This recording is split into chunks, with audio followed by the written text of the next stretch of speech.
Je me présente, Chantal, maman de 2 enfants. Quand Axel s'est approché de moi pour me parler de ce projet, je me suis dit, waouh, présente. Alors pourquoi? Parce que, alors au-delà d'être une maman de 2 enfants, je gère une association qui s'appelle Winnie. C'est une association digitale qui parle justement de la culture noire. Et en fait, quand elle m'a dit, viens, on va étudier un livre autour de notre culture avec Daniel Maximin, qui est un romancier, en tout cas reconnu, je me suis dit, ah oui, non, je ne peux pas passer à côté de ça. Pourtant, je ne suis pas une grande lectrice, mais je me suis dit, je vais me prêter au jeu. C'est une manière justement d'apprendre, de comprendre un peu mieux notre culture et d'être en phase et aligné avec les personnes que nous sommes. Donc, pour différentes raisons que je vous expliquerai certainement au cours de nos différents ateliers, au cours de nos discussions, vous comprendrez pourquoi j'en suis arrivée là. Pourtant, je ne suis pas une grande lectrice, je rappelle. Donc, merci Axel, merci Soso, parce que c'est une belle opportunité pour justement retrouver notre culture et surtout se l'approprier parce qu'on ne connaît pas encore assez nos forces culturelles. Donc, merci. Je me présente, je m'appelle Laurent, j'ai 45 ans, je suis martiniquais. Ça va bientôt faire 17 ans que je suis sur la région parisienne. Je suis chanteur. Il m'arrive de temps en temps d'être coach musical, donc je chante. Pour moi, le chant, ça représente beaucoup. Ça m'a énormément sauvé. Et pourquoi est-ce que j'ai intégré ce projet? C'est parce que quand Axel m'en a parlé, je me suis dit, ben, c'est une bonne occasion parce que ça faisait quand même, ça fait 17 ans. Donc, ben, en plus, ça fait 17 ans aussi que j'ai arrêté de lire. Et quand elle m'a proposé ce projet, je me suis dit que ben, ça serait une très, très bonne opportunité justement de me replonger dans la lecture. Encore plus, une lecture qui, elle, parle de mes racines caribéennes, de mes racines afro. Et ce sur quoi Axel a insisté, c'est le fait que c'est un auteur qui a une écriture qui est très imagée. Et le fait que ça soit une écriture qui soit très imagée, c'est ça qui nous représente, nous les Caraïbéens, parce qu'on parle avec, ne serait-ce que déjà dans nos onomatopées, quand on parle en créole, tout est imagé. Et Ouais. je me suis dit, pourquoi ne pas profiter justement de cette occasion? Parce que j'avais vraiment mis, pourtant, avant, j'étais une personne qui lisait, je lisais énormément, et du jour au lendemain, moi, j'ai arrêté de lire. Bon, le seul livre qui m'arrivait de lire, ben, c'est que je lis, c'était la Bible. Mais je me suis dit, je vais profiter de cette occasion pour me replonger. C'est vrai que quand on a passé autant d'années à arrêter la lecture, c'est un processus qui est quand même assez difficile.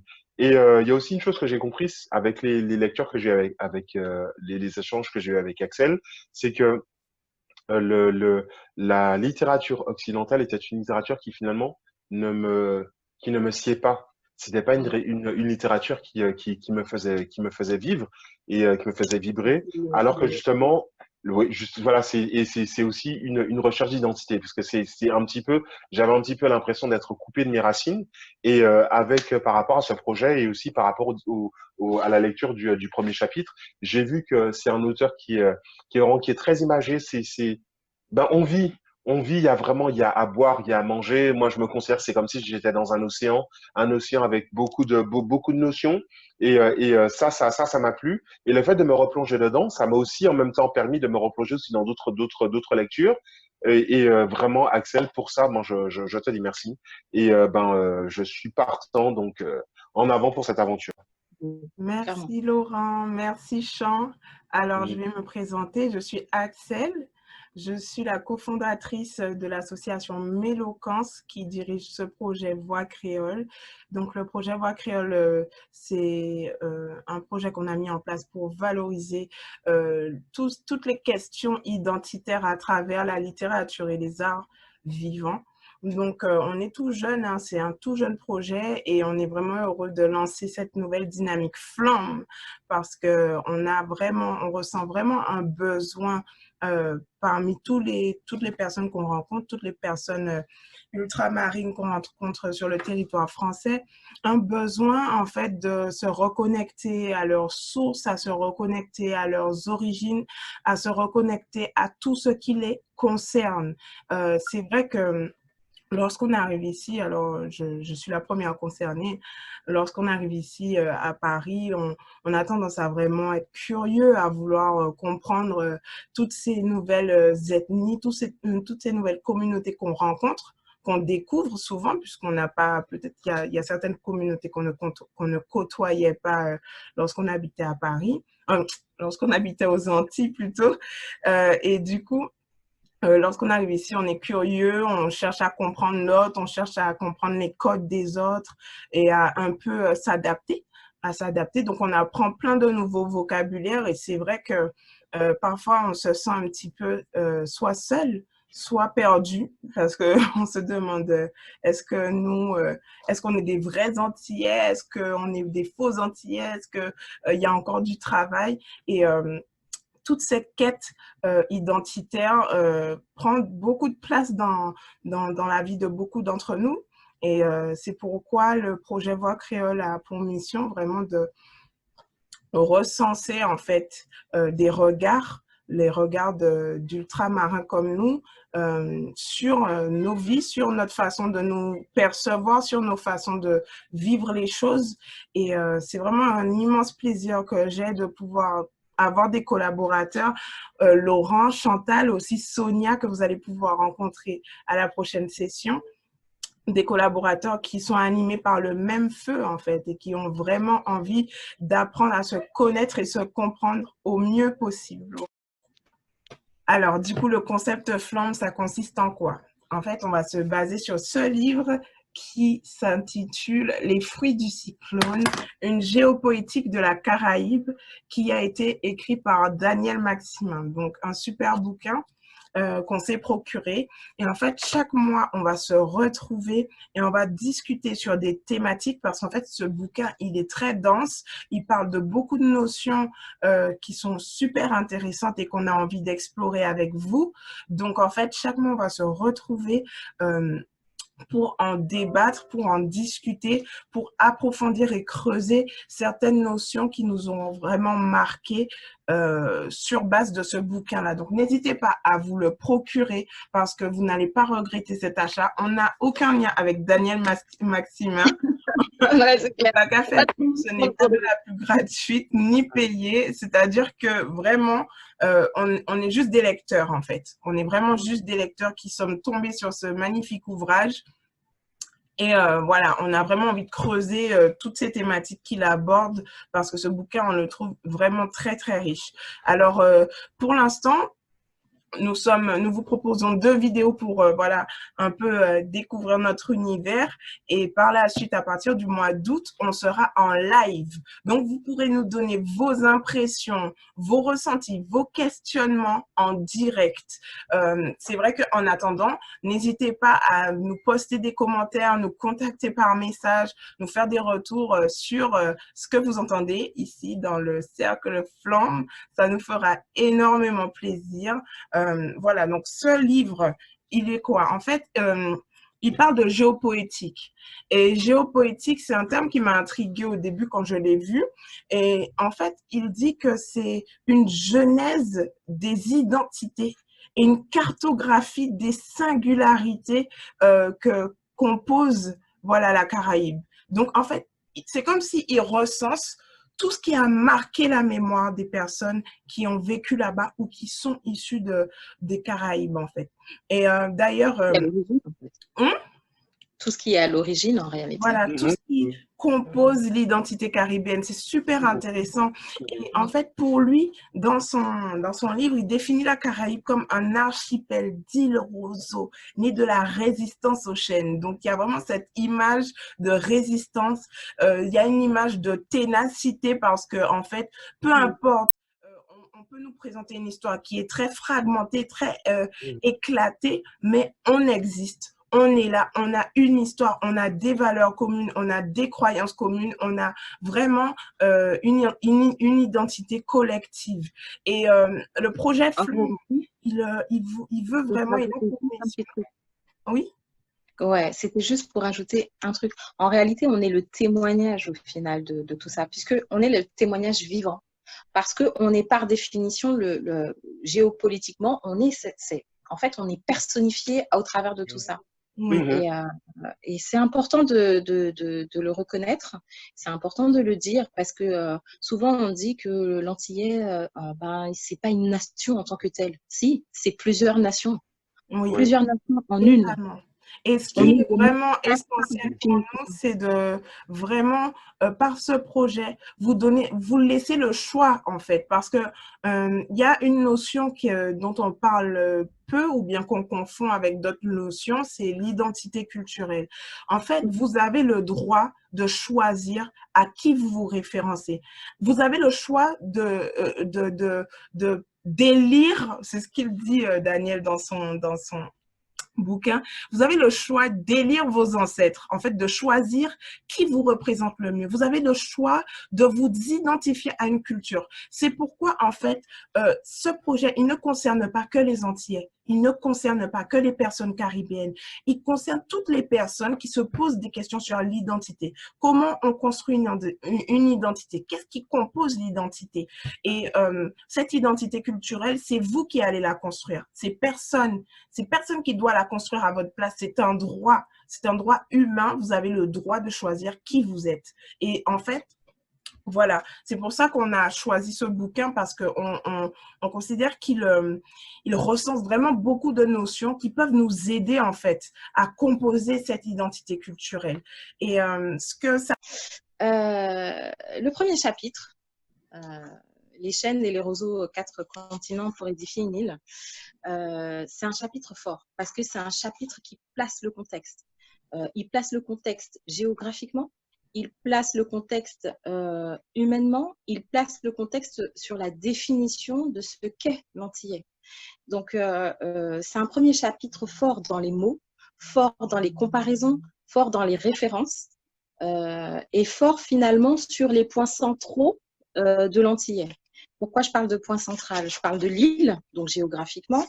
On va parler du conteur qui a sa place au sein enfin, des Antilles, parce que les contes, c'est ce qui a permis la transmission, puisqu'on vous vous rappelez, lors de l'esclavage, tous nos écrits ont été brûlés.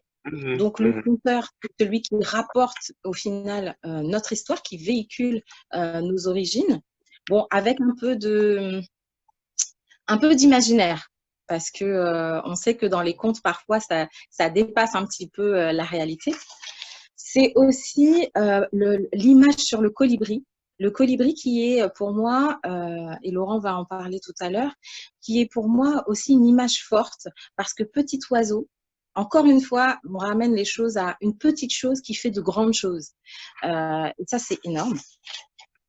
On a aussi, et ça, c'est un passage aussi qui m'a marqué, c'est la définition du langage antillais. Pourquoi, enfin, qu'est-ce qui définit le langage? Qu'est-ce qui fait qu'on parle créole de cette manière? Et ça, c'est énorme. Et ce que j'ai aussi noté, c'est le rapport à la musique. Alors, le rapport à la musique, on sait, il y a un cliché qui dit, oui, de toute façon, les Noirs, ils sont très forts dans la musique. De toute façon, c'est une discipline qui leur est propre, au-delà du sport. Hein. Moi, je dirais que c'est une vérité.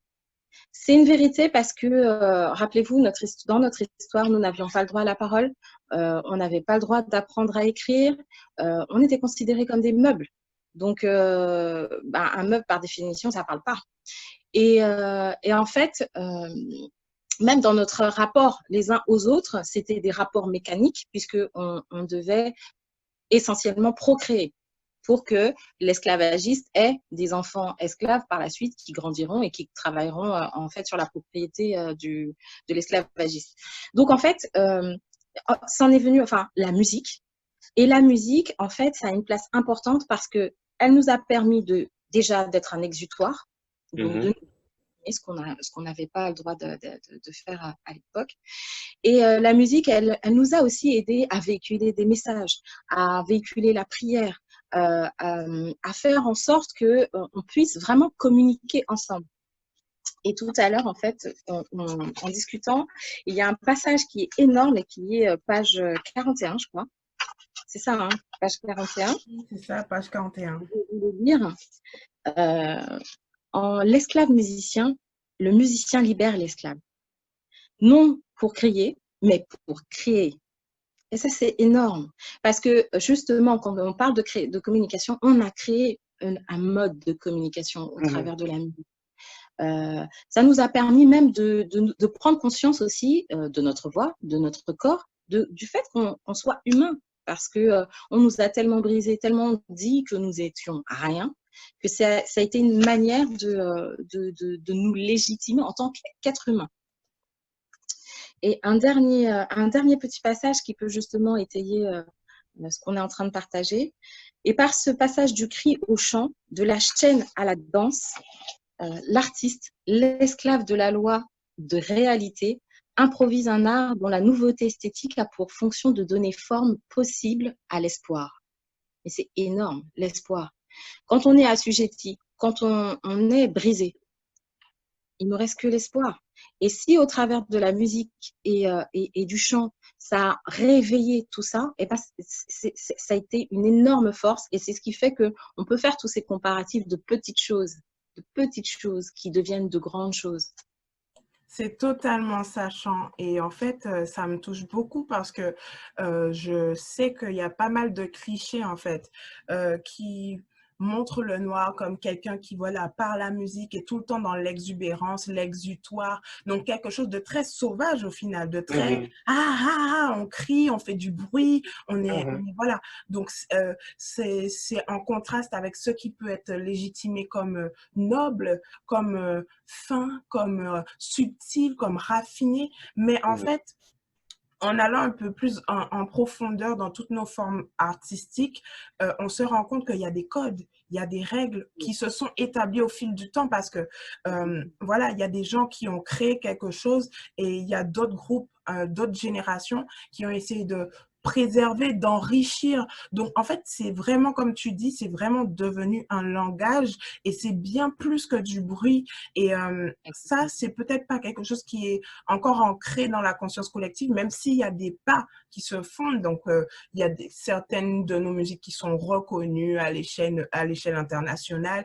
Il y a des choses qui se mettent en place. Mais quand tu vas, par exemple, poser des questions à quelqu'un qui n'est pas du tout musicien, il va quand même, tu vas ressentir beaucoup d'a priori par rapport au carnaval, par rapport au gros cas. Alors, tu vas avoir des gens qui veulent être tellement bien civilisés qui vont rejeter le gros cas, le considérer comme un truc de négawon.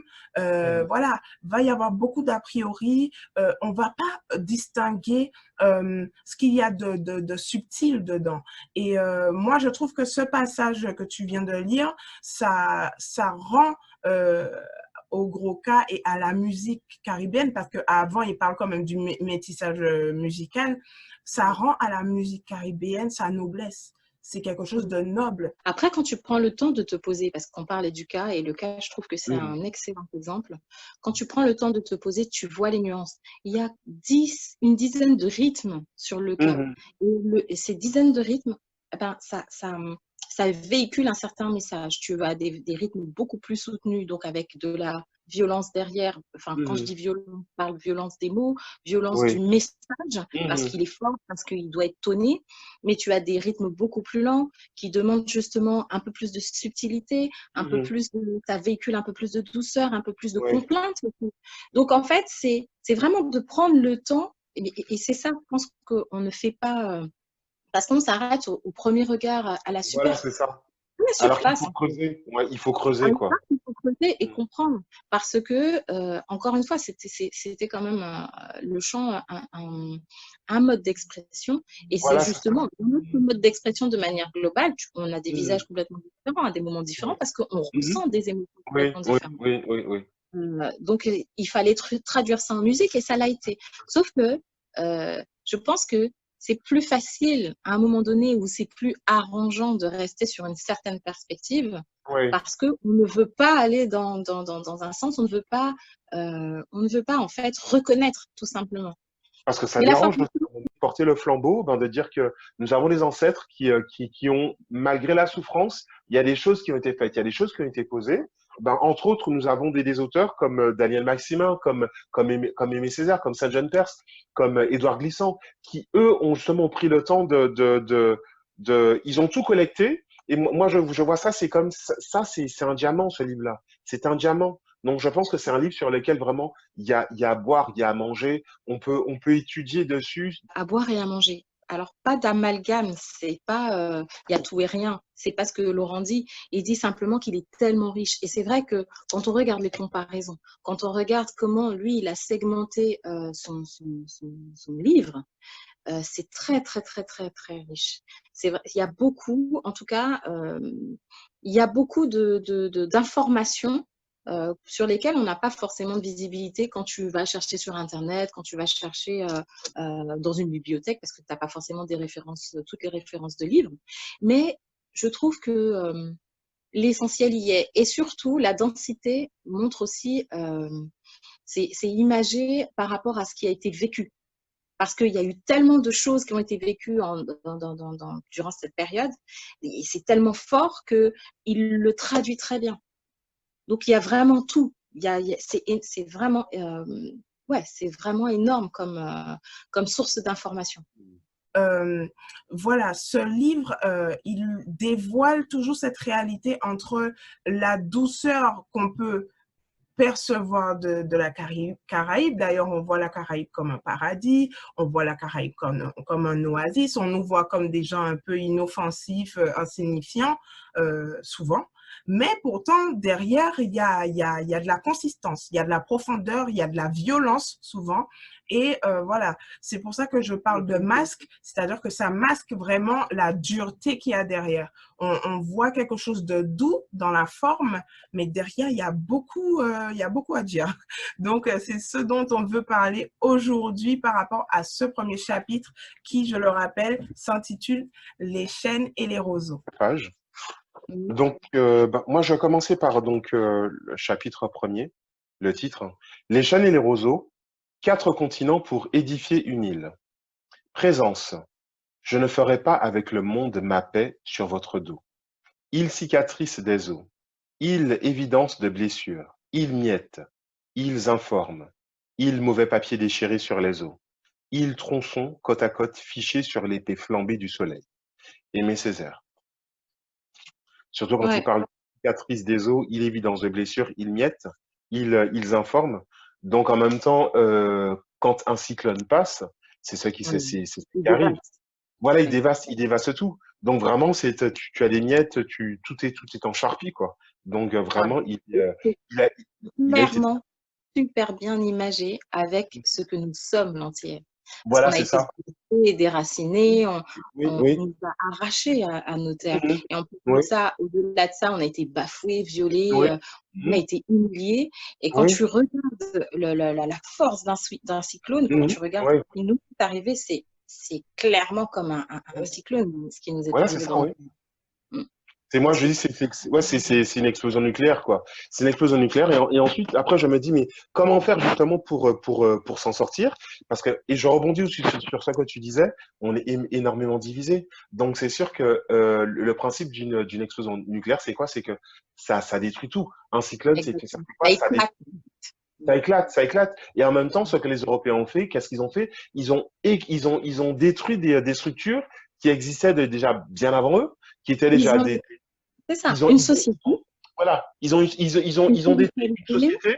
Voilà, ils ont détruit des repères que nos ancêtres avaient déjà pour ensuite nous formater, eux, à leur volonté, à leur vision du monde. Grave. Et en fait, il y a une phrase qu'il y a dans le livre à la page 14, donc, dit en fait, ils pliaient sous les ouragans, noyés sous les raz-de-marée, fracturés par les séismes, grillés vifs par leurs volcans, avec une histoire qui s'est acharnée à imiter en tout point ces 4 cataclysmes de la géographie, sans même la rémission et les refuges que sait offrir l'archipel Caraïbe avec sa nature, si généreuse aussi en source et en rayon, en brise et en floraison.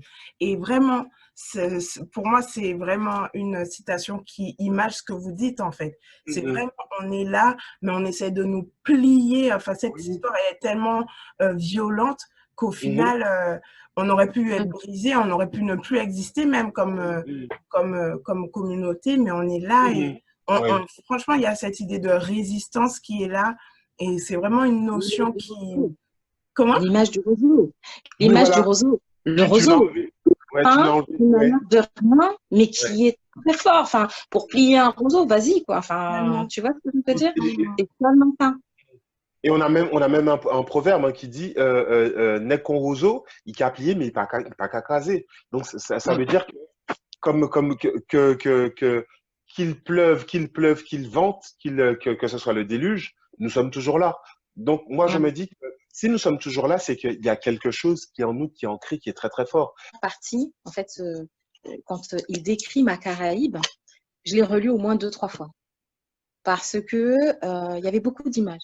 Mais surtout parce que, en fait, ce que j'ai trouvé dans le début de ce livre, c'est qu'il y avait justement un peu un contraste, une contradiction entre justement cette douceur et cette violence.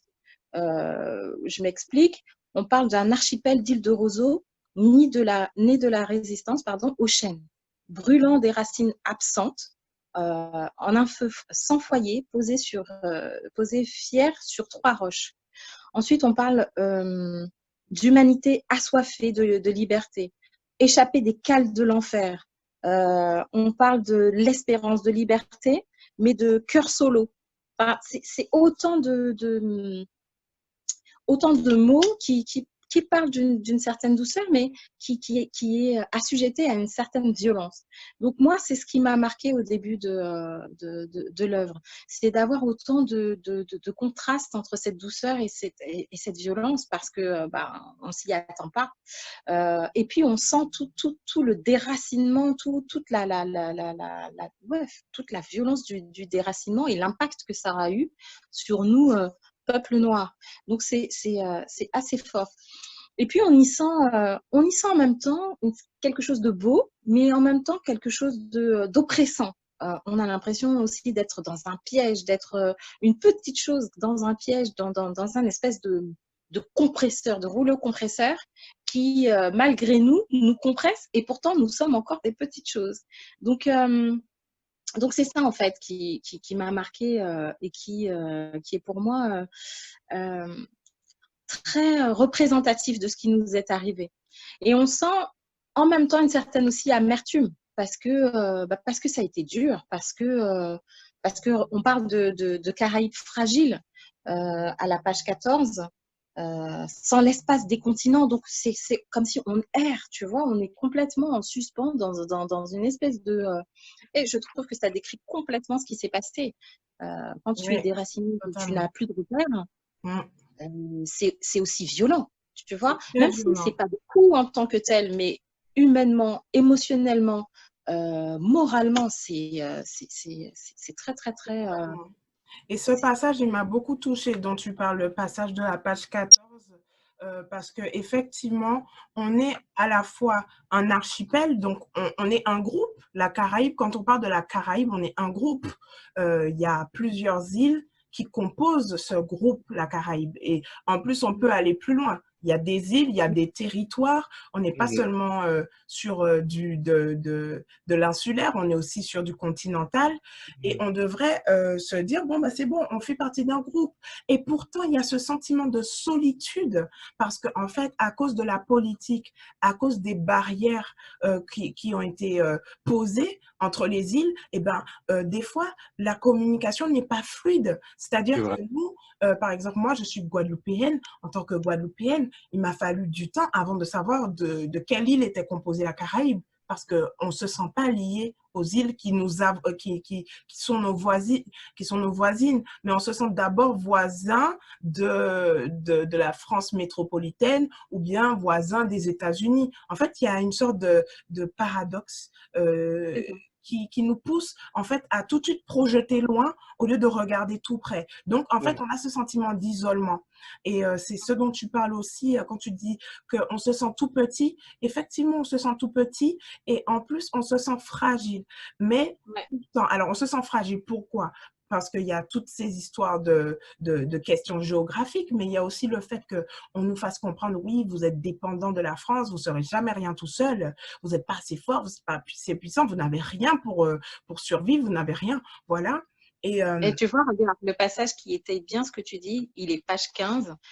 Suivre le tracé d'une histoire de femmes et d'hommes qui ont su résister au déni des corps, des âmes achetées et revendues, défier les claustrations. Ouais. C'est exactement ça. Et en fait, ce que j'ai envie de dire, en fait, c'est que pourquoi c'est un masque, ça. Cette fragilité aussi devient un masque parce que derrière, en fait, on est puissant. Alors, il y a un message, il y a un passage qui m'a vraiment marqué à la page 27, je vais lire, qui dit « Or, l'esclave libéré, le sujet auteur des abolitions, comme plus tard le sujet de la décolonisation, le sujet colonisé, est celui qui ne se pose plus en s'opposant, mais dont la liberté conquise a décentré le maître, a déplacé le lieu de la maîtrise hors du reflet imposé par le miroir déformant ou assimilant sans postuler d'occuper la place libérée du maître. » Alors ça, j'ai trouvé ce passage vraiment poignant parce que on est tout le temps dans cette, voilà, en fait, il y a un passage qui dit que on est né, en fait, notre communauté caribéenne est née sous le regard ennemi, surveillée par le regard ennemi. Ça veut dire que on s'est toujours construit en se comparant, en fait, au maître. Et en fait, de pouvoir s'affranchir de ce regard, c'est un vrai challenge. C'est un vrai challenge. Et de se dire libre, c'est une chose. De se sentir libre, c'est une autre chose. Et là, ce passage que je viens de lire, il reflète vraiment ce truc-là. Mais en fait, on a ce pouvoir. On a ce pouvoir de se libérer, en fait. De se libérer du regard du maître qui n'est plus notre maître. Et c'est bien ça. C'est-à-dire que, par exemple, quand tu vas voir des Caribéens qui seront haut placés, ils vont pas se sentir légitimes tout de suite. Et ils vont pas se sentir légitimes parce qu'il y a encore des a priori qui les placent comme des sujets, mais aussi parce qu'ils ne prennent pas leur place de maître aussi. Exactement. Exactement. Et puis c'est dur de pouvoir s'affranchir de quelqu'un qui aura toujours été, en fait, qui se sera positionné comme une référence. Et comme la référence par définition pour toi,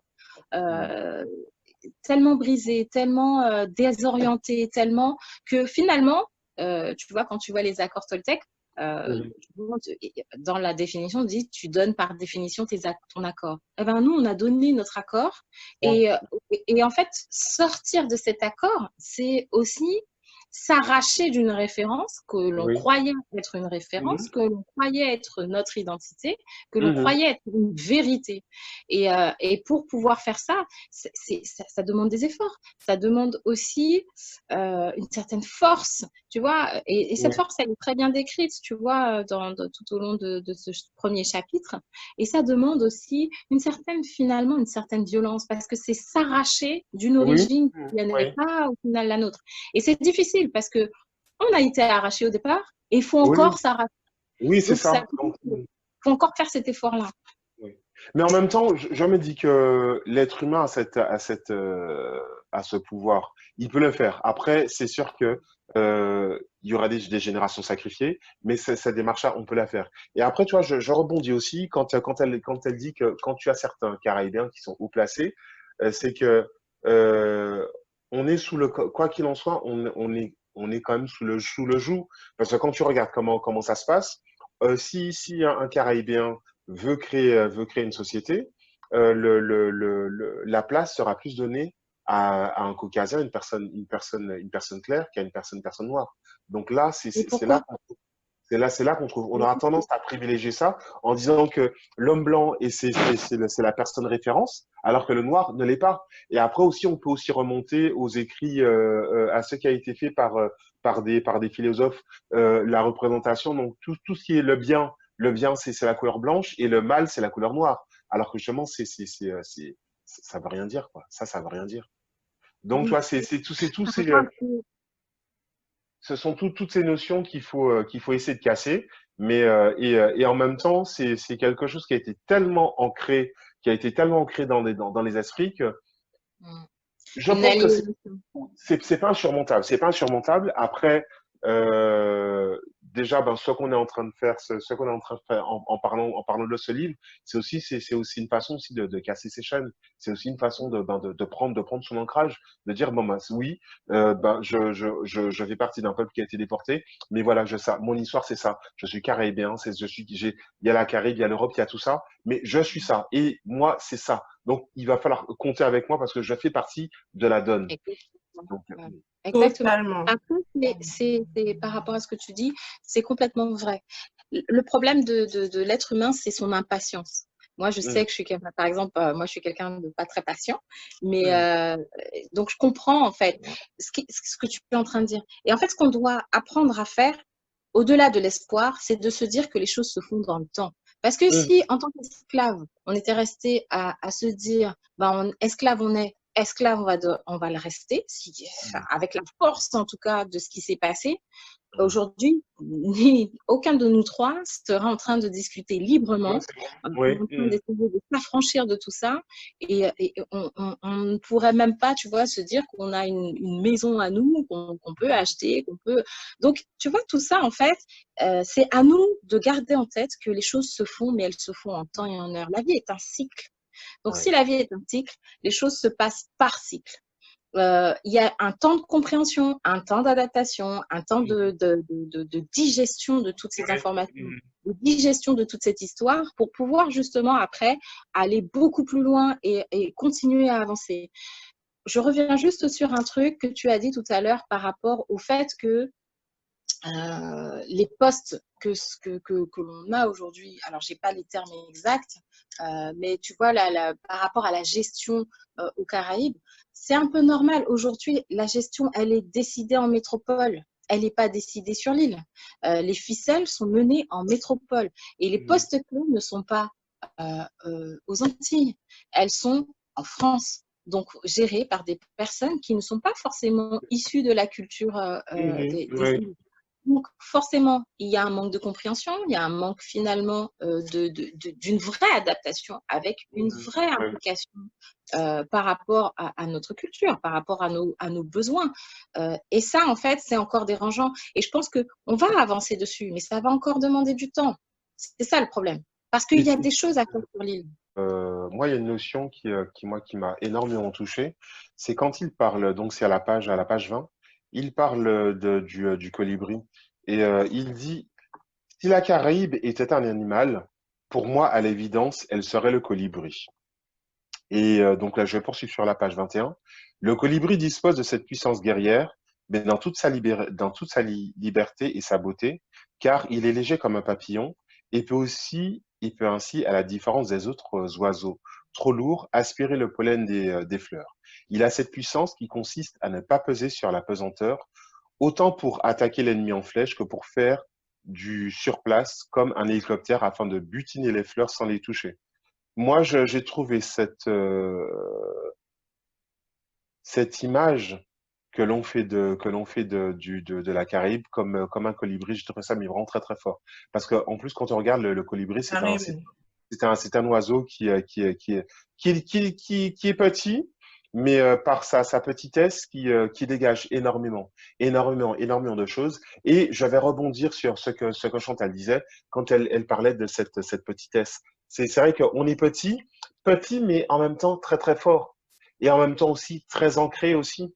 Parce que aussi quand on dit aussi très ancré, il poursuit, il dit de plus, le colibri construit un nid qui est l'un des plus beaux et des plus délicats de la création, à partir de briques colorées qu'il picore tant dans la nature que chez les humains. C'est un bricoleur de nid, avec un bout de coton volé, des résidus, des brindilles, une allumette, un morceau de ficelle. Le colibri édifie un refuge, résultat d'un métissage de débris. Et là, je vais encore rebondir. Là, il parle de résultat d'un métissage de débris. Débris, c'est quoi? On revient sur le titre, les fruits du cyclone. Le cyclone, quand il passe, il laisse des débris. Mais nous, notre histoire, c'est quoi? C'est toute une série de débris. La déportation, l'esclavage, la souffrance, on a été brisé, mais malgré ce brisement, on a quand même réussi à former quelque chose de fort. Et quand il s'inspire du colibri, ces petits morceaux ça paraît insignifiant, mais ça donne quelque chose d'hyper consistant. Et en même temps, on rebondit aussi sur le fait que la Caraïbe, c'est quoi? C'est une association de quatre continents. Et ces quatre continents associés, ça donne quelque chose. Donc vraiment de ce brisement, de ce métissage, il est sorti quelque chose de fort. Même si nous sommes petits, comme le colibri, même si nous sommes petits, comme l'île, nous sommes vraiment très très forts et nous avons beaucoup de choses à apporter. Et je rebondirais, ce que nous apportons, c'est que par ce mélange, nous sommes un creuset. Nous sommes, c'est comme un laboratoire. Qu'est-ce qu'il y a? Il y a beaucoup de mélanges qui se sont faits. Et de ces mélanges, ben, ça mène une cohabitation, ça mène des échanges, ça mène une musique particulière, ça mène une histoire culinaire particulière, ça amène un langage aussi particulier. Et tout ça, c'est une force s'impliquer encore plus. Bon, c'est vrai qu'on veut de l'autonomie, mais si on veut plus d'autonomie, si on veut plus de reconnaissance, il faut déjà que nous-mêmes, déjà, on en prenne conscience. Il faut aussi mettre des choses en place. Je pense que ce qu'il faudra Ouais. aussi, c'est sensibiliser ben, nos jeunes hein, sur les DOM et leur dire, bon voilà, on a besoin de jeunes qui se destinent à devenir avocat, mais encore plus qu'avocat, magistrat, juge d'instruction, pour ensuite pouvoir retourner au pays. Des jeunes qui vont se destiner à devenir policiers, mais pas uniquement que policiers. On a besoin de capitaines, on a besoin de commissaires, vraiment tabler sur vraiment sur des postes sur des postes importants. Oui. Pour sans quoi les sensibiliser à leur dire l'ENA, on peut faire des études à l'ENA, on peut aller on peut faire sciences. Retravailler totalement leur ambition, en fait. Voilà, c'est ça. Redonner l'envie, parce que c'est vrai que des Oui. fois, en fait, il y a des personnes, quand je les écoute, qui m'ont dit, bon, ben, mes parents voulaient que je fasse tel truc, mais il y avait une vraie pression. Et en fait, ces personnes se sont dirigées vers autre chose parce que aussi, il y avait Oui. trop de pression, parce que leurs Oui. parents aussi voulaient tellement qu'ils réussissent. Et en fait, c'est pas ça dont tu parles, je pense. C'est vraiment donner le goût, donner Oui. le goût aux jeunes. Et je suis contente parce que je vois qu'il y a de plus en plus d'initiatives aussi de Caribéens qui vont valoriser Oui. l'entrepreneuriat, qui vont valoriser, voilà, cette ambition, qui vont redonner goût. Pour redonner goût aux jeunes, en fait, il faut qu'ils se sentent concernés. Pour qu'ils se sentent Oui. concernés, il faut qu'ils comprennent les enjeux. Pour qu'ils Oui. comprennent les enjeux, l'histoire qu'elle est, peut-être que telle qu'elle est, peut-être qu'elle n'est pas adaptée à leur langage, à leurs valeurs. Et donc, c'est de leur donner une lecture de l'histoire adaptée, en fait, à leur monde, adaptée aussi à leur vision, à leur goût. Et en fait, voilà, qu'ils puissent se réapproprier l'histoire et qu'ils puissent se réapproprier ce qui se passe aujourd'hui aussi. Parce qu'on est dans une société où il y a tellement d'informations que tu peux aussi très bien te sentir dépassé, t'isoler dans ta bulle et te dire, bon, tout ça là, ça me fatigue, je veux rester tranquille, voilà. Mais pour que les jeunes se sentent concernés, il faut qu'ils puissent s'approprier ce qui se passe sous leurs yeux. Oui. Et tout ça, Et en même, mais et en même il faut... je vois qu'à Paris et même aux Antilles, il se passe pas mal de choses petit à petit. Et comme tu as dit, Champ, il faut qu'on soit patient et il faut qu'on construise une pierre après l'autre et qu'on soutienne aussi les initiatives voilà, en oui, cours c'est surtout pour ça, surtout faire ça. bloc, en fait. Exactement, c'est ce que j'allais te dire parce que en fait, il faut accepter que justement le jeune qui est dans l'île puisse partir à un moment donné parce que le voyage, c'est ce qui te forme. Voir comment Énormément. justement ça se passe ailleurs, ça t'enrichit et ça Oui. te permet de ramener des choses sur l'île en plus de la culture parce que l'histoire, c'est pas Oui. de gommer ou d'effacer Oui. ce qu'il y a de nous, c'est de l'améliorer et de nous rendre plus forts. Et pour nous rendre plus forts, faut accepter qu'on s'en aille pour revenir. Et quand on revient, faut accepter le retour de l'autre. Faut accepter que l'autre ait une autre vision. Faut accepter que l'autre puisse t'apporter autre chose de différent. Et ça, en fait, c'est quelque chose aussi sur lequel nous, en termes de comportement, on doit encore travailler, tu vois. Et on doit pouvoir justement, parce que l'idée, c'est pas de dire je viens et je t'écrase parce que moi, j'ai une idée.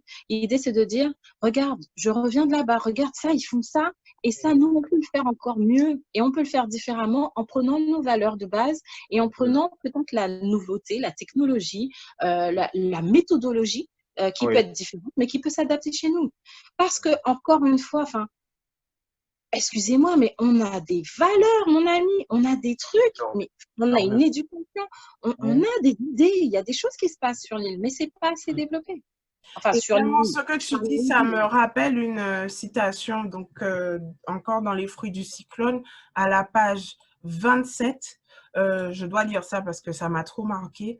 Il dit: Or, tout travail de libération et de désaliénation, vise en premier lieu à se libérer des dialectiques binaires, à briser le carcan de la césure imposée ou subie, la coupure du bilatéral pour restaurer la totalité perdue de l'être, la plénitude d'une identité conçue comme un dépassement des contradictions et non creusement des différences. Là, c'est vraiment la dernière partie qui me marque, dépasser les contradictions et essayer de creuser les différences. Et en fait, ça passe par tout ce que vous êtes en train de dire et je trouve ça vraiment très fort.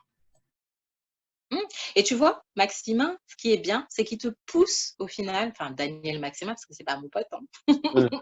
il nous pousse, tu vois, justement à ça, c'est-à-dire à se poser les bonnes questions pour avoir quoi? La bonne perspective, la bonne Ouais, façon c'est de ça. regarder, Oui, oui, la oui. bonne façon d'avancer. Et en fait, c'est pas facile de se dire qu'à un moment donné, il faut que tu changes ta manière, ton mécanisme de penser, ta manière de voir les choses. Mais c'est important parce que, par définition, on évolue. Euh, et ça, notre corps est le témoin premier. Mhm. On est minuscule, on continue de grandir, on se forge au travers de facteurs différents extérieurs, mais aussi au travers de ce que l'on est. On continue de grandir et de vieillir, de vieillir, de vieillir, de vieillir. J'aime bien entendre cette détermination, Laurent. Moi, ce que j'aime aussi dans le symbole du colibri, parce que quand j'ai cherché colibri sur Google, parce que je me suis rendu compte que je ne savais pas tant de choses que ça sur l'animal, Mhm. euh, Oui. il y a quelque chose qui ressort, c'est que c'est l'un des seuls oiseaux qui peut reculer en volant. Alors, tu vas me dire, oui, Axel, et après. Mais je trouve ça super puissant, en fait. C'est-à-dire que ce truc-là, qui est tout petit, OK, il a une force qui lui permet de faire ce que des milliards d'oiseaux n'arrivent pas à faire, quoi. C'est-à-dire qu'il peut reculer avec ses ailes, il peut se déplacer sans compter sur le vent. Et ça, c'est super puissant. Et je trouve que en faisant cette analogie avec la Caraïbe, ben, tu te rends compte que nous aussi, on est capable, en fait. On est capable de valoriser ce qui fait notre différence. On est Mhm. capable de regarder ce qui se passe en arrière et d'avancer avec. En fait, on est Mhm. capable. On est capable de faire des allers-retours, non seulement dans le temps, mais aussi dans l'espace. Donc, c'est ce que tu disais tout à l'heure, Chantal. C'est, voilà, on est capable de partir, puisqu'on n'est plus dans une ère où pour prouver que tu es caribéen, il faut habiter en Guadeloupe ou il faut habiter sur tel territoire. Mhm. On n'est plus Mhm. dans ça maintenant. Et c'est ce qu'il disait, que maintenant, l'identité, ce n'est plus les racines, mais c'est un fruit. Le fruit, voilà, le fruit, à un moment donné, ben, il tombe de l'arbre, hein, il ne va pas Mhm. rester collé à Oui. l'arbre, machin. Donc, en fait, vraiment, on peut se permettre de faire des allers-retours entre notre territoire souche et puis les autres continents, et Mhm. puis revenir, enrichir, Ouais. construire, un peu Mhm. comme le colibri, construire notre nid, en fait. On est Ouais, là c'est pour ça. construire notre nid et ça Mhm. part de petites bribes, de petits trucs et qu'on colle les uns avec les autres. Et c'est ça qui fait le tout. Et je trouve ça. Et souvent, tu entends des gens dire oui, ce n'est pas la destination qui compte, mais c'est la trajectoire, machin. Et en fait, dans l'esprit caraïbe, euh, c'est vraiment ça. C'est que tout est en mouvement. Tout est en mouvement et que la tradition, c'est plus vu comme quelque chose de totalement figé dans le passé qu'il faut absolument préserver, machin, mais c'est une construction en devenir. C'est vraiment une société, une communauté en devenir. Et Mhm. souvent, quand j'ai été confrontée à, par exemple, des personnes euh, qui avaient des a priori sur les Antillais, par exemple des Afros qui avaient des a priori sur les Antillais qui me disaient oui, vous êtes des faux noirs, machin, nanani, nanana. Moi, je sais qui je suis, moi, je connais mon histoire africaine, toi, tu sais rien de l'Afrique. C'est une réalité, oui, je ne savais rien de l'Afrique, mais ce que j'ai envie de dire, c'est que nous, on est plus jeunes, en fait. Notre communauté caribéenne, elle est jeune. C'est Ouais. pour ça que tu parlais de patience, Chantal, et c'est vrai. C'est-à-dire qu'on est né enfin, je parle des Caraïbes enrichis, je parle pas des populations caraïbes qui existaient avant la colonisation, parce que ça, c'est encore autre chose et on va développer dans les autres sessions. Mais nous, les Caraïbes et les Caribéens d'aujourd'hui, les personnes qui sont issues de ces territoires-là, et ben voilà, on est ce qu'on est, on est là, on est riche et tout ce que j'ai envie de dire, quoi. Tout ce que j'ai envie de dire. On est riche. Et il y a encore plein de choses encore à faire. Il y a beaucoup de perspectives et il y a beaucoup de... Ouais, il y a encore des choses à améliorer et c'est ensemble. Et ça doit être intergénérationnel. Ça doit pas être juste les jeunes. Ça doit être aussi les plus âgés, nos aïeux. C'est un mouvement qui doit être commun à tous. Et on doit se porter vraiment les uns les autres. Le mot communautaire, là, enfin, faut arrêter de dire que c'est un gros mot. C'est pas un gros mot, c'est une réalité. Et chaque communauté, qu'elle soit caucasienne, qu'elle soit maghrébine, quelle qu'elle soit, chaque communauté s'aide, s'entraide. C'est pas un gros mot, faut arrêter avec ça. Soyons communautaires. Point. Soyons ensemble. C'est vrai. Hein. On a besoin. Parce que ça nous permet de nous ressourcer, parce qu'il y a aussi une chose qu'il faut oublier, c'est que quand on arrive, tant qu'on reste sur nos îles, ça va, mais ensuite, dès qu'on vient, ensuite, on est confronté, comme justement, comme tu disais, tu es confronté à une diversité de personnes. Donc après, c'est sûr, il faut réussir aussi à trouver sa place. Qui suis-je, moi, dans cet ensemble, par rapport dans ce pays, cet État qui nous a colonisés, qui nous a brainwashés, quoi. Donc il y a aussi tout ça. Donc il faut se retrouver dans cet ensemble. Et après, trouver sa particularité. Les autres peuvent nous apporter, mais nous, déjà en nous-mêmes, nous avons déjà cette richesse. Et aussi, en même temps, je veux aussi rebondir sur une chose que tu as dit. Quand tu parlais du colibri, tu disais que c'est l'un des seuls oiseaux qui a la possibilité de reculer. Et justement, quand tu disais ça, moi, j'ai pensé à quoi? J'ai pensé automatiquement, j'ai pensé au carnaval. Et au carnaval, justement, il y a un chant qui dit des fois reculer, reculer, reculer.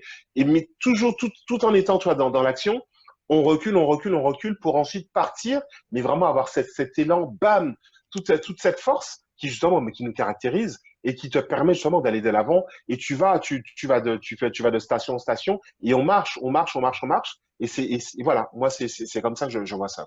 La notion du mouvement. C'est vrai, voilà. Oui. Et puis, tu vois, ce qui est bien dans l'image du colibri, et ce que j'ai bien aimé aussi, c'est que malgré les pièges, le colibri, en fait, est agile. Et ça, c'est énorme. Et c'est encore la définition de ce que l'on est, parce que malgré l'épreuve, on a dépassé. Malgré l'épreuve, on est là. Malgré l'épreuve, on s'est adapté. Malgré l'épreuve, eh ben, il y a suffisamment d'amour en chacun pour faire des choses. Il y a suffisamment de cœur, d'émotion, au-delà de la colère, hein, parce que l'antillais, c'est aussi la définition de la colère. Et c'est ce que l'on sent aussi dans le début des écrits de Daniel. Parce que ça a été tellement fort, tellement dur, que ça a généré cette émotion de colère et ça a généré justement le besoin de dépasser et la nécessité finalement de survivre. Et c'est l'instinct premier de l'homme, hein, de l'être humain. C'est inscrit dans notre ADN et c'est au-delà de l'entendement ou au-delà du raisonnement. On le fait par définition, à moins d'être dans une dépression, ce qui est encore autre chose. Mais aussi, ça, je trouve que ça image, enfin en tout cas, ça nous permet de nous identifier à tout ça. Totalement. Et en fait, je rebondis sur ce que tu disais, Laurent.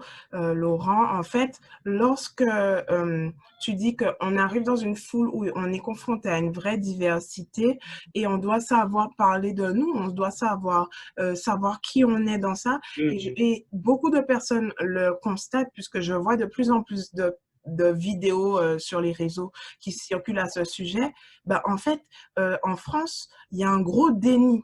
Il y a un gros déni parce qu'ils ont peur, tellement peur du communautarisme, tellement peur que le communautarisme tourne au sectarisme, qu'en fait, ils sont dans une sorte de déni et ils veulent qu'on rentre tous dans une uniformité, qu'on se ressemble tous, qu'on se dise tous, non, voilà. Mais en fait, on voit que c'est un échec.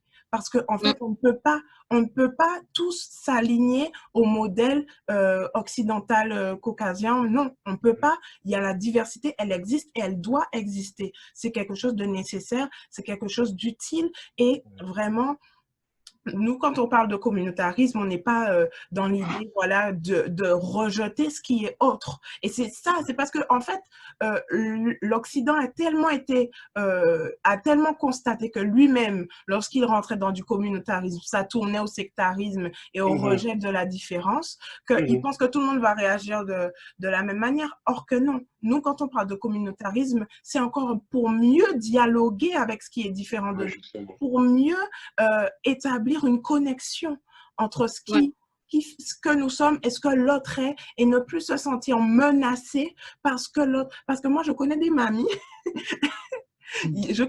qui ont peur des Arabes et des Africains parce que en fait, elles ne connaissent pas. Elles ne savent pas, voilà. Donc, elles ont peur de l'inconnu. On a beaucoup de personnes aux Antilles qui ont peur de l'inconnu, qui se méfient, qui sont vraiment dans un... Hein? L'être humain est comme ça, parce qu'en France, tu as beaucoup de gens aussi. Hein. Tu as des gens qui sont en province qui ne connaissent pas le noir. Quand on va en province, moi, c'est un truc qui m'a... Mais c'est vrai, oui. Eh ben, on te regarde comme si tu étais une bête curieuse parce qu'on n'a pas l'habitude de voir, par exemple, un noir dans certaines provinces.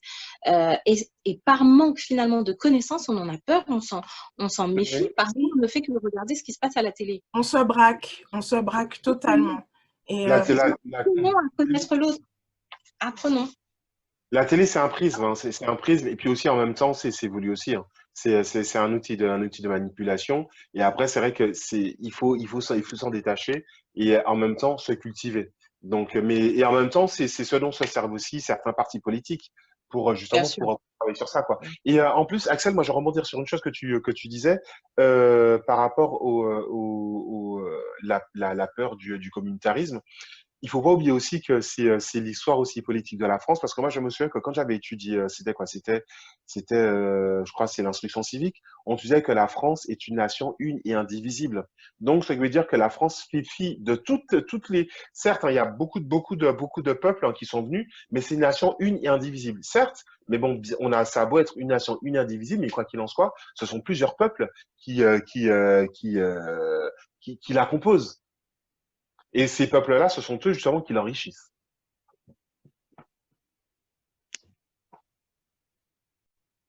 Ben, moi, je suis totalement touchée par tout ce que vous dites. Moi, je trouve que on s'est dit plein de choses aujourd'hui, vraiment.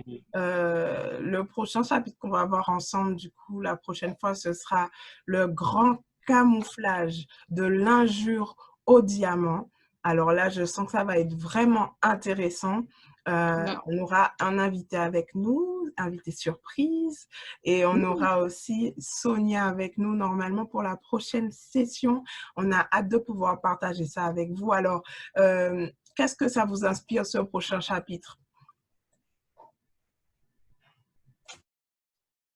Ça inspire en fait, en tout cas déjà, le camouflage. Ça inspire un mécanisme de défense qu'on a mis en place, tu vois. Parce que comme on n'était pas considérés, il fallait pas montrer que nous, on savait plus ou moins qui on était quelque part. Donc, c'est de ne pas montrer qui on est vraiment, de ne pas d'être qu'on appelle ça, dans une façade. Et même quand on regarde notre éducation, tu vois bien, nos parents nous disent quand tu sors, tu dois pas faire ceci, tu dois pas faire cela, tu dois pas montrer tes émotions, tu dois te mettre bien, tu dois pas demander, tu dois pas être dans ton envie et assouvir une envie. Tu dois être dans la retenue. Tu dois être dans une certaine posture. Et le camouflage, c'est de ne pas finalement montrer qui on est parce qu'on n'en a pas le choix. En tout cas, c'est ce que ça m'inspire là dans un premier temps. Ensuite, à la lecture, ce sera, on verra si c'est avéré ou si il y a encore une autre façon de voir le truc. Donc, c'est intéressant de voir après comment Daniel Maximin, lui, nous emmène dans cette histoire de camouflage et peut-être démystifie un petit peu, tu vois. Moi, ce qui m'interpelle beaucoup, c'est quand il dit de l'injure au diamant. Et ça rejoint l'idée du nid du colibri. Vraiment voir comment on passe de cet état d'humiliation à cet état de rayonnement. J'ai vraiment hâte de voir comment lui, il décortique tout ça. Clairement. Bah, qu'est-ce qu'on peut dire sur notre première partie? Qu'est-ce que les auditeurs peuvent dire? Qu'est-ce qu'ils peuvent, quel type de questions on peut leur poser? Bah, déjà, moi, je pense que le truc très bien, c'est savoir si, déjà, quel a été leur ressenti, déjà à la lecture ne serait-ce que déjà à la lecture du résumé, à la lecture du résumé, à la lecture du titre, et aussi à la lecture du chapitre. Qu'est-ce que eux, ils en ont ressenti, et qu'est-ce que ça leur a éveillé, je sais pas, moi, bon, bien comme mauvais, qu'est-ce que ça a réveillé en vous? Qu'est-ce que ça a Qu'est-ce réveillé que en ça réveille en vous? Moi, j'aime bien cette idée de Ouais. qu'est-ce que ça réveille en Qu'est-ce vous, que ça ouais. réveille en vous? Mm. En tout cas, on aura vraiment le plaisir de vous répondre si vous avez des questions et on va prendre en compte tous vos retours. Ça nous fera vraiment plaisir de pouvoir échanger avec nous. Et on se redonne rendez-vous donc le 25 juillet à 20 h sur la page IGTV de Voix Créole et sur la page YouTube aussi. Et ce qu'il faut vraiment savoir et renoter pour ceux qui n'ont pas pu écouter au début, c'est que bientôt on sera en direct. Vous pourrez nous donner vos retours en direct, vraiment qu'on soit dans de l'interaction totale et que vous puissiez prendre part à cet échange, prendre part à ces réflexions et que ce soit quelque chose qu'on construise ensemble avec vous. Oui, j'ai bien aimé cette session. J'ai vraiment bien aimé cette session et j'ai hâte en fait d'échanger avec les auditeurs pour voir en fait comment ils nous ont perçus, en tout cas comment ils perçoivent l'œuvre vous? et puis surtout comment ils se situent en fait finalement par rapport à l'histoire et ce qu'ils ont envie de découvrir aussi. Pour là, il y a beaucoup d'idées. Il y a beaucoup Ouais, d'idées il y a de la ramification. voilà, il y a beaucoup d'idées, de sous-idées qui ressortent et on peut bondir. On peut en prendre une et il y a beaucoup. Moi, je verrais ça, c'est comme Un brainstorming. un brainstorming et c'est un patchwork. Un patchwork, c'est Ouais, quoi? C'est c'est vous qui me venez, pas de choix. et en même temps, et on rebondit aussi sur le principe du colibri qui, en faisant son nid, il se sert de plusieurs éléments. Donc, et tous Le ces éléments, bric-à-brac. voilà, c'est un bric-à-brac, mais chaque bric-à-brac, finalement, est imbriqué. Attends. Donc, on pense il y a une sorte de dissonance, dissociation, alors que finalement, tout s'imbrique et ça forme un tout. Donc, et quand tu le regardes de loin, vraiment, on a une perspective, quel que soit l'angle sous lequel on est, en haut, en bas, en 2D, 3D, n'importe, on voit la beauté. Et en même temps, après, on peut aussi rebondir sur ce qu'on dit de l'injure au diamant. Malgré ce qui nous est arrivé, nous sommes des diamants. Nous sommes la résultance. Nous qui sommes là en train de, nous sommes la résultante. Nous sommes ces diamants. Et justement, ben, le diamant n'attend qu'une chose, c'est de briller, c'est de donner et d'échanger justement. Certes, Exactement. nous avons été Nekonrozo, Kabli, Bakazé, mais nous sommes des diamants. Et c'est vraiment, c'est des choses Exactement. que des fois on a tendance à oublier. Je rebondis encore quand tu dis que il y a un cycle. Toutes les choses ne se font pas en même temps.